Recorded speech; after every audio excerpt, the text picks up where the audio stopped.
Stadium থেকে ভিন্ন ধর্ম মতাদর্শের যারা শুনছেন সবার প্রতি আন্তরিক কৃতজ্ঞতা।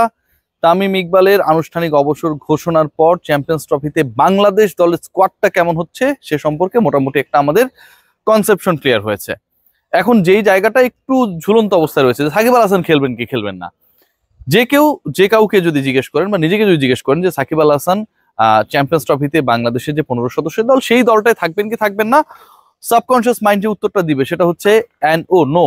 সাকিব আল হাসানের আসলে থাকার বা খেলার সুযোগটা নেই বললেই চলে, এবং এটাই হতে যাচ্ছে। Selection panel already they have decided যে 15 সদস্যের দল তারা আসলে পাঠাতে চায় চ্যাম্পিয়ন্স ট্রফিতে দুবাইয়ে রাওয়ালপিন্ডিতে বাংলাদেশে যে 3টা ম্যাচ অনুষ্ঠিত হবে সেখানটায়। প্রশ্ন হলো কারা সেই দলে থাকতে পারেন, প্রশ্ন হলো খসড়া যে দলটা সিলেক্ট করা হয়েছে সেই দলের সদস্য কারা। সেই দলে বড় ধরনের অন্তত 2টা চমক রয়েছে।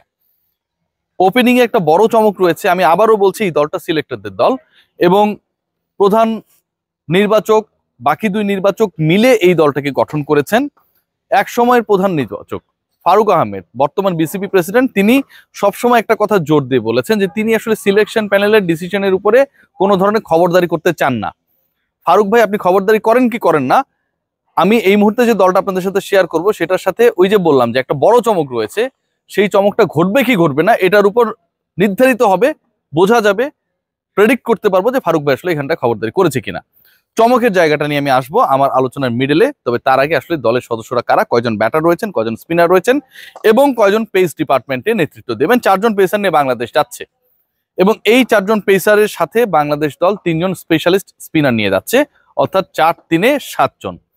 এবং এই স্পেশালিস্ট স্পিনারদের মধ্যে একজন রয়েছেন মেহেদী হাসান মিরাজ, যিনি ব্যাটিংটাও ভালো পারেন।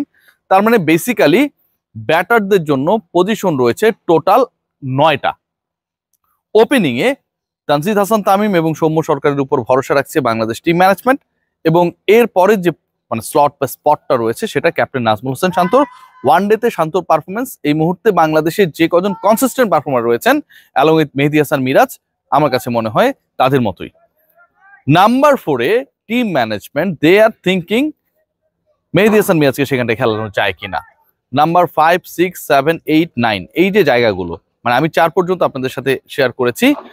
5-এ তাওহিদ হৃদয়, 6-এ মুশফিকুর রহিম, 7-এ মাহমুদুল্লাহ রিয়াদ, 8-এ জাকির আলী অনিক, এবং 9 নাম্বার যে পজিশনটা সেই পজিশনটা আমি উজ্জ্বল রাখছি, ওখানটায় চমক রয়েছে।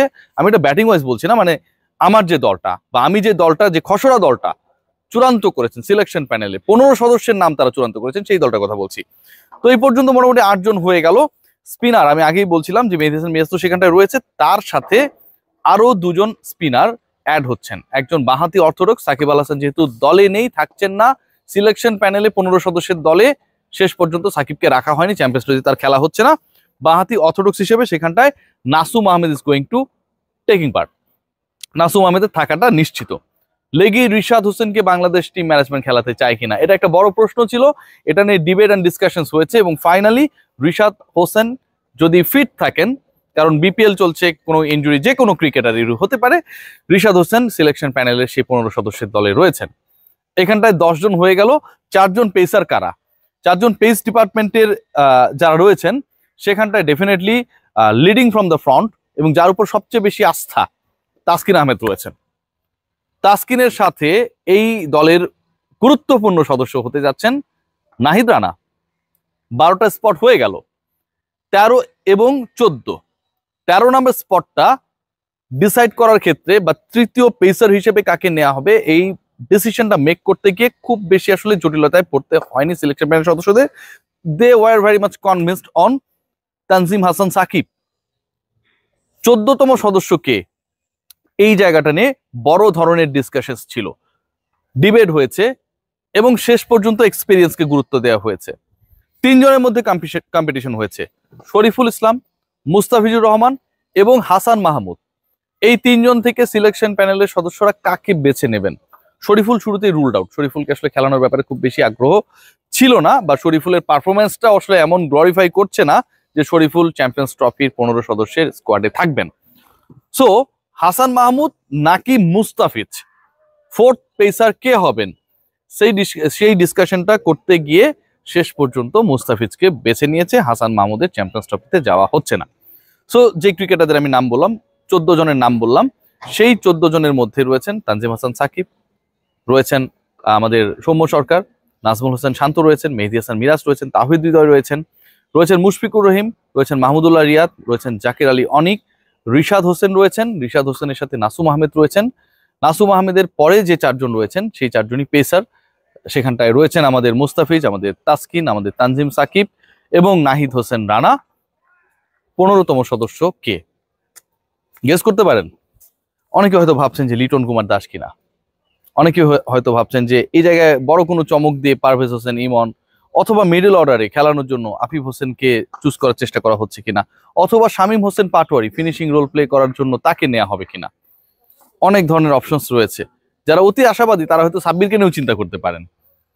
15তম অপশন যিনি হচ্ছেন, 15তম ওই নামটা আসলে আমি যার বলতে যাচ্ছি, বা সিলেকশন প্যানেলের যে খসড়া টিমটা রয়েছে সেই টিমে যিনি রয়েছেন 15তম সদস্য হিসেবে, সেই পার্টিকুলার সদস্যের নাম বলার সাথে সাথে একজন খুব গুরুত্বপূর্ণ ক্রিকেটার, আলোচিত ক্রিকেটার যে চ্যাম্পিয়ন্স ট্রফির সিলেক্টরদের দেওয়া স্কোয়াডে নেই সেটা ক্লিয়ার হয়ে যাবে।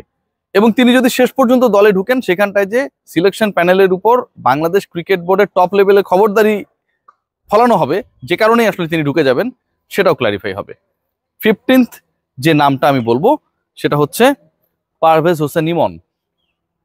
এর মাধ্যমে কি ক্লিয়ার হলো? এর মাধ্যমে ক্লিয়ার হয়ে গেল লিটন কুমার দাসকে দলে না রেখেই, লিটন কুমার দাসকে চ্যাম্পিয়ন্স ট্রফির 15 সদস্যের স্কোয়াডে না রেখেই সিলেকশন প্যানেল তাদের দল চূড়ান্ত করেছে। অনেকেই বলতে পারেন লাস্ট ম্যাচে লিটন খুব ভালো খেলেছে। এটা আসলে বলার খুব বেশি সুযোগ নেই, কারণ that was a T20 match. এবারের বিপিএল এর সবচেয়ে দুর্বলতম বোলিং অ্যাটাকগুলোর বিপক্ষে সেই পারফরমেন্সটা ছিল। And Bangladesh is going to play the champions trophy Pakistan এবং ইউএইতে, যেটা হবে আবার 50 ওভার্স ম্যাচ। 50 ওভারের সাথে আপনি 20 ওভারকে মেলাতে পারেন না। যেহেতু আপনি মেলাতে পারেন না, সো ওই জায়গাটায় আমি যার নাম বললাম তার থাকার সুযোগটা নেই। লিটন কুমার দাস, ইয়াস, লিটন কুমার দাসকে বাংলাদেশের 15 সদস্যের যে দলটা যারা চ্যাম্পিয়ন্স ট্রফি খেলতে যাবে সেই দলে না রেখেই সিলেকশন প্যানেল তাদের দল চূড়ান্ত করেছে। লিটনের না থাকাটা নিয়েও কারোর মধ্যে খুব বেশি অবাক করার ব্যাপার নেই। ওয়ানডে যে পারফরমেন্স, সেই পারফরমেন্স আসলে খুব বেশি আশাবাদী কাউকেই করে না, এবং কাউকেই করে না। ইনফ্যাক্ট পারভেজ হোসেন ইমন বিকল্প ওপেনার হিসেবে আপকামিং চ্যাম্পিয়ন্স ট্রফিতে বাংলাদেশ দলের হয়ে খেলতে যাবেন। 15 সদস্যের স্কোয়াডটা আমার কাছে খুব ভালো মনে হয়েছে, ব্যালেন্স মনে হয়েছে। 4 জন দারুণ পেসার রয়েছেন, 3 জন দারুণ স্পিনার রয়েছেন, এবং 3 জন স্পিনার 3 টাইপের, অফ স্পিনার রয়েছেন, লেগ স্পিনার রয়েছেন, বাঁহাতে অর্থোডক্স রয়েছেন। মিডল অর্ডারে আমরা যেটা দেখছি সেখানটায় ব্যাকআপ ক্রিকেটার রয়েছেন, জাকের রয়েছেন, ওপেনিং এ ব্যাকআপ রয়েছেন, এবং একই সাথে সৌম্য সরকার এবং আমরা যদি খেয়াল করি তানজিদ হাসান তামিম, দুজনই কিন্তু ওয়ানডেতে ধারাবাহিক। সো এই দুজনকেই ভরসায় রেখে বাংলাদেশ শেষ পর্যন্ত চ্যাম্পিয়ন্স ট্রফির জন্য 15 সদস্যের স্কোয়াডটা চূড়ান্ত করেছে। বাট ফাইনাল কল ওই যে দস্তখত করবে, সিগনেচার করবে ফারুক আহমেদ। তিনি আবার যদি কোনো ভেলকি দেখান তাহলে লিটন ঢুকে যাবে, পারভেজ ইমন আউট হয়ে যাবে। সবাই ভালো থাকবেন, টেক গ্রেট কেয়ার।